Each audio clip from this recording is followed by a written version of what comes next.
हरि ओम। ओम श्रीमद श्री श्री सारथी देवाय नमः। आज होछि भागवत महापुराणर जन्मतिथि। यह अधम अकिंचन महापुराण भागवतर किंचित आलोचना करुअछि।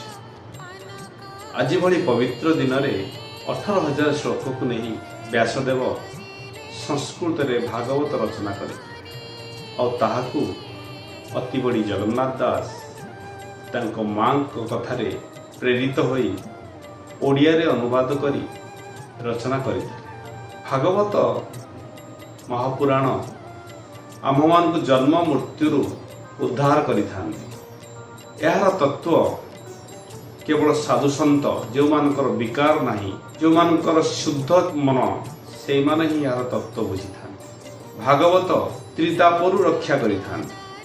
आज से पवित्र ग्रंथ भागवतर जन्मतिथि समस्त भारत वर्ष ए तिथि को पालन करिथांती। जय जगन्नाथ।